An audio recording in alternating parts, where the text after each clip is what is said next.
경남 지역 이슈를 집중 분석하는 시간 헬로 이슈 토크 시작합니다. 하루가 다르게 기술이 발전하고 또 다양한 직업이 등장하면서 직업의 변화도 가속화하고 있지만 여전히 학생들의 희망 직업의 교사는 상위권에 자리하고 있습니다. 자, 그런데 최근 초중고교 교사들의 명예퇴직뿐 아니라 5년차 이하 교사들의 퇴직 규모 또한 점점 증가하고 있다는 결과가 발표되면서 그 배경과 의미에 관심이 쏠리고 있는데요. 오늘 헬로 이슈 토크에서 그 자세한 내용 함께 알아보겠습니다. 지난 5월 11일 2023 경남 교권 실태조사 결과 발표와 대책 마련 촉구 기자회견을 한 바 있는 전국 교직원 노동조합 경남지부의 노경석 지부장 나오셨고요. 법률적 해석 도와주실 문희란 변호사 함께합니다. 어서 오세요. 반갑습니다. 반갑습니다. 스승의 날이 불과 한 달여 전이었습니다. 그때만 해도 돈에 많은 분들께서 스승의 의미를 되새기기도 했는데 자, 이런 조사 결과가 발표가 돼서 씁쓸한 부분 있는 것 같습니다. 자, 먼저 초중고교 교사의 명예퇴직과 또 저연차 교사들의 퇴직이 증가하고 있다는 이 내용 좀 살펴볼 필요가 있겠는데 자료 좀 짚어주시겠습니까? 네, 지난 24일 권은희 의원이 전국 국공립 초중교 퇴직교원 현황을 발표했는데요. 그걸 보면은 2020년 3월부터 2023년 4월까지 약 1년간 그 퇴직한 근속연수 5년 미만의 교사, 저연차 교사가 약 589명에 이릅니다. 네. 전년도 303명에 비교해서 2배 이상 늘어난 수치고요. 근속기간을 떠난 같은 기간 퇴직한 전체 교사도 12,003명으로 6년 전 2017년도에 비해서 약 43% 늘고 있는 추세고요. 굉장히 많이 늘었네요. 그렇습니다. 매년 늘고 있는 추세입니다. 그리고 이제 그 명예퇴직자를 보면요. 한국교육개발원이 지난 23일 발간한 초중고 교사들의 명예퇴직자 증감 추이 보고서를 보면은 2005년에는 그 명예퇴직한 교사가 약 879명에 불과했는데 그게 2021년에는 6,594명으로 한 16년 새 7.5배, 거의 8배가 늘었고요. 명예퇴직한 교사는 2014년 8,000명 정도로 가장 많았는데 약간 좀 줄다가 최근에 이제 6,000명대를 유지하고 있습니다. 도내의 경우도 뭐 전국 단위랑 크게 별반 차이가 나지 않고요. 네. 매년 이런 식으로 퇴직한 교사들이 늘어나고 있는 추세입니다. 네. 어쨌든 과거뿐 아니라 현재에도 그 교사란 직업 우리들의 선망의 대상 아니겠습니까? 그렇죠. 근데 이 교사라는 직업을 스스로 내려놓고 있는 분들이 많이 늘어나고 있다는 게 오늘 이 내용의 핵심인데 그 배경을 두고는 여러 가지 해석이 있습니다. 자, 일각에서는 이 명예퇴직자의 경우에 늘어난 배경을 공무원 연금법 개정으로 설명을 하던데 연관성이 있습니까? 아무래도 그런 부분이 없잖아 있고요. 뭐 2015년 공무원연금법 개정으로 이제 그 퇴직연금 수령 시기가 아무래도 늦춰진 영향이 많이 미치겠죠. 퇴직이 늦어질수록 그만큼 또 연금 수령도 늦춰지기 때문에 그럴 바에야 명예퇴직을 미리 해가지고 미리 받겠다. 뭐 이런 판단도 없잖아 있을 거라고 봅니다. 네.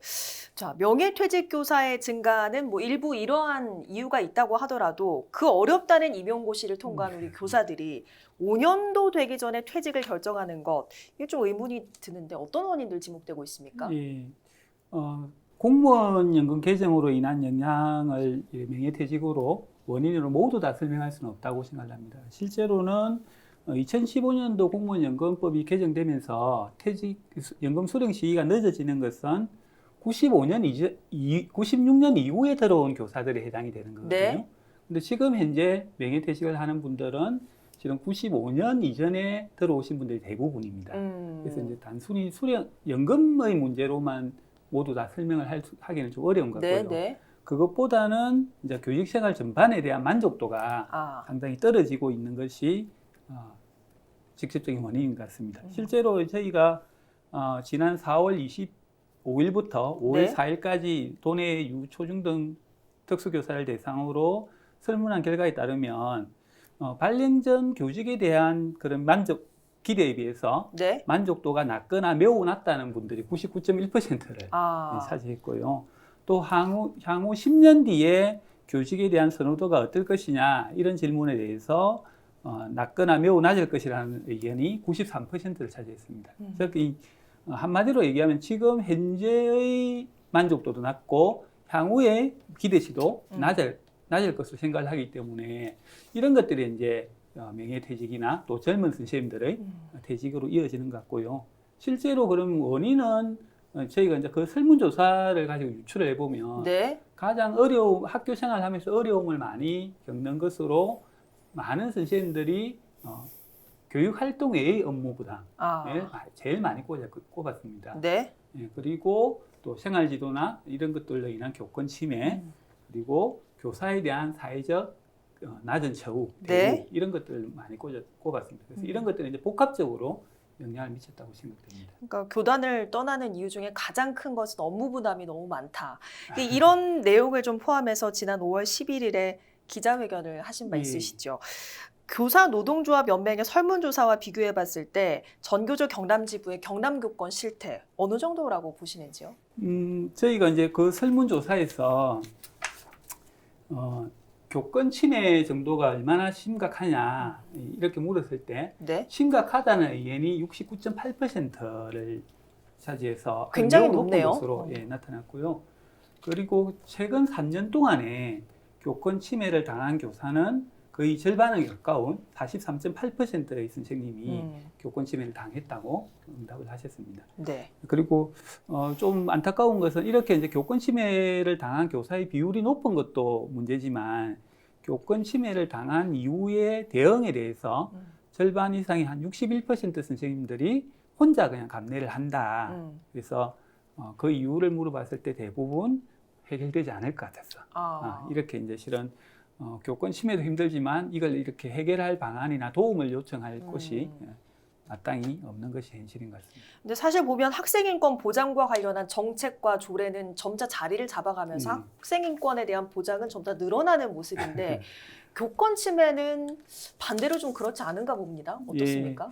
뭐 해가 갈수록 실은 교권 침해의 빈도나 정도는 뭐 더욱 심해진다고 할 수 있고요. 학생 인권과 관련해서는 여러 가지 정책적인 노력을 통해서 네. 인식도 좀 많이 변화가 되었고 제도적으로도 뭐 많이 뒷받침이 되고 있지만 교권과 관련해서는 그런 교권 보호를 위한 제도적인 뒷받침이 거의 없다고 할 수 있습니다. 예.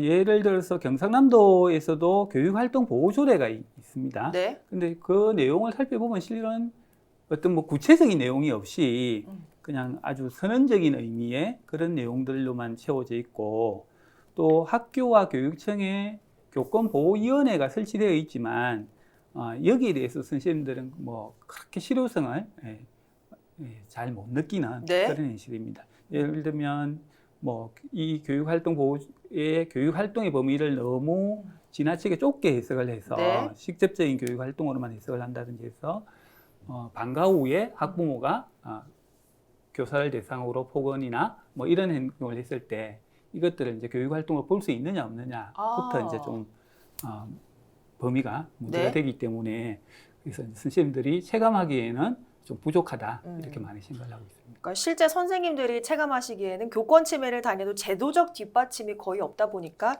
해결하려고 하지 않는다. 뭐 이런 말씀을 해주셨는데 변호사님 그러면 실제 이런 교권 침해가 법적으로 문제가 됐던 어떤 도내 사례도 있는지 궁금한데 어떻습니까? 우선 뭐 아까 지부장님도 말씀하셨지만 교권 보호 침해 사건이 발생하게 되면 교권 보호 위원회가 개최가 됩니다. 그래서 여기에서 이제 교권을 침해한 학생 및 학부모에 대한 어떤 조치가 결정이 되는데요. 교권 침해 유형은 매우 다양합니다. 뭐 폭행, 모욕, 명예훼손, 업무방해, 협박, 손괴, 성폭력 등 뭐 다양한데요. 네. 교권보호위원회에서 교권을 침해한 학생 및 학부모에 대한 어떤 그 사회봉사, 뭐 특별교육 이수, 추석 정지, 퇴학, 뭐 전학 등을 결정하게 되는데 이 처분을 그대로 수용할 수도 있고 수용하지 않을 수도 있겠죠. 만약에 이래서 이의가 있다면 수용 못한다면은 행정심판이나 행정소송과 같은 법적인 절차로 들어가게 됩니다. 네. 그리고 만약에 또 교권 침해 행위 자체가 어떤 형사처벌의 대상이 된다면 학생 같은 경우에 소년 보호 처분이라든지 형사처벌 같은 어떤 조치도 이루어지게 되고요.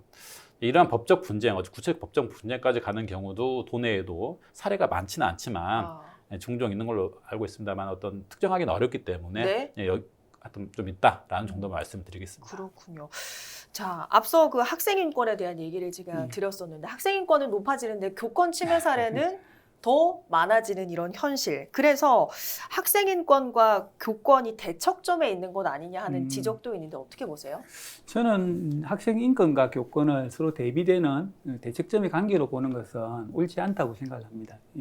인권이라고 하는 것은 학생이든 교사이든 모든 사람에게 다 적용이 되어야 되는 것이고요. 오히려 서로의 인권을 존중하는 그런 문화를 만들어 나가면 네. 교권 침해도 당연히 줄어들 것이라고 생각을 합니다. 이제 교권 침해가 심각해지는 것은 단순히 학생 인권의 문제라기보다는 네. 사회가 변화하면서 여러 교육 공동체의 주체들의 인식들이 막 급격하게 변해가는데 이런 교권 보호를 위한 제도적인 아까도 말씀드렸지만 그런 장치들이 네. 제대로 마련되어 있지 않는 것에서 좀 기인하는 것이 아닌가 그렇게 생각이 듭니다. 그러면 교권 보호를 위한 제도적 뒷받침이라 하면 어떤 것들이 필요하다고 보시는지 구체적인 좀 사례를 좀 듣고 싶거든요. 네. 작년에 이제 초중등 교육법이 개정되면서 이 교원은 법령과 학칙에 따라서 생활 지도를 할 수 있는 그런 생활 지도를 한다는 내용이 명시가 되었습니다. 네. 그러면 이제 이게 실은 이 법률이 효력을 가지기 위해서는 실효성이 있기 위해서는 대통령령으로 여기에 대해서 좀 구체화된 내용들이 뒷받침이 되어야 되는데 네. 아직까지 여기에 대해서 이 대통령령이 만들어져 있지 않습니다. 그러니까 만들어져 있지 않으니까 또 여기에 근거한 학칙이나 이런 것들이 만들어질 수 없는 상황이고요. 또 요즘 이제 많이 문제가 되고 있는 것은 이 아동학대 보호법이 이렇게 되면서 네. 아동학대에 대한 처벌법이 이렇게 실행이 되면서 이 아동학대 처벌법을 좀 악용하거나 남용하는 이런 것들로 인해서 선생님들이 많이 자기도 아동학대 교사로 몰릴 수 있다는 이런 불안감들이 많이 있습니다. 네. 원래 아동학대는 가정에서 이제 아동학대를 방지하기 위해서 제정된 건데 이것이 이제 학교와 가정의 아동학대가 구분되지 않고 일괄적으로 적용이 되다 보니까 이런 것에 대해서 좀 학교의 특수성, 교육적인 활동의 특수성을 고려할 수 있는 절차들이 필요하다고 생각됩니다. 그럼 아동학대를 악용하는 사례라 하면 아이들이 뭐 직접 학대를 당했다라고 신고하는 내용 말씀하시는 겁니까? 어떻게 좀 악용이 되고 있습니까? 예를 들면 이제 뭐 학교 교육 활동을 하다 보면 학부모와 교사의 뭐 그런 생각들이 다 똑같지는 않을 수 있지 네. 않습니까? 그래서 이제 뭐 예를 들면 서로 다른 생각을 가지고 또는 갈등이 생기기도 하는데 그럴 때 이제 학부모들이 교사들을 좀 공격하는 수단으로 아동학대 신고를 한다든지 네. 또는 아동학대 신고를 하겠다고 교사들에게 좀 협박을 한다든지 그런 경우들이 좀 많이 있습니다. 네. 두 가지 말씀을 해주셨습니다. 대통령령으로 뒷받침이 돼야 한다. 그리고 하나는 아동학대법 기준이 좀 조정될 필요가 있겠다. 이런 말씀 주셨는데 이렇게 법이 개정되거나 제도가 개선이 되면 교단을 떠나는 교사들에게 어떤 영향을 줄 거라 보시는지 어떻게 보세요? 아까도 말씀드렸지만 교단을 떠나는 그 교사들은 이 불만족의 내용이 뭐 여러 가지에 걸쳐 가지고 있기 때문에 이것을 한다고 해서 뭐 교단을 떠나는 교사들이 획기적으로 준다거나 네. 뭐 그렇지는 않을 것 같고요. 모두가 이제 종합적인 대책들이 마련되어야 될 겁니다. 그럼에도 불구하고 이런 부분에 대해서 제도적인 개선이 이루어진다면 자기도 이제 교사들이 자기도 아동학대 교사로 몰릴 수 있다 이런 네. 불안감들을 많이 가지고 계시거든요. 근데 이제 이런 불안감들을 드러내고 또 교사들이 좀 교육 활동에 더 적극적으로 임할 수 있지 않겠습니까? 그러면서 또 교육 활동에 대한 만족도도 높아질 것 같습니다. 교사들이 더 적극적으로 교육 활동에 임할 수 있을 것이다. 이런 말씀 주셨는데 문희란 변호사께서는 현재 경남도 교육청의 교권단 위원회에서 위원으로 활동을 하고 계시죠. 그래서 네, 뭐 교사들의 요구 사항도 잘 아실 테고 학생 인권에 대한 생각 또한 남다르실 것 같은데 이런 전교조 경남지부에서 말하는 교권 보호를 위한 아동학대법 기준 조정 제안 어떻게 보십니까? 우선 제가 경남도 교권보호위원회 위원으로 활동도 하고 있지만 또 한편으로는 교육청 징계위원으로도 활동을 하고 있는데요. 네. 그 교사분들의 징계 사유와 관련해서 가끔 보면은 아동학대 케이스로 이제 오는 경우가 종종은 있습니다. 네. 그게 이제 형사처벌이 되면 그게 또 다른 징계 사유가 되기 때문에 공무원이시기 때문에.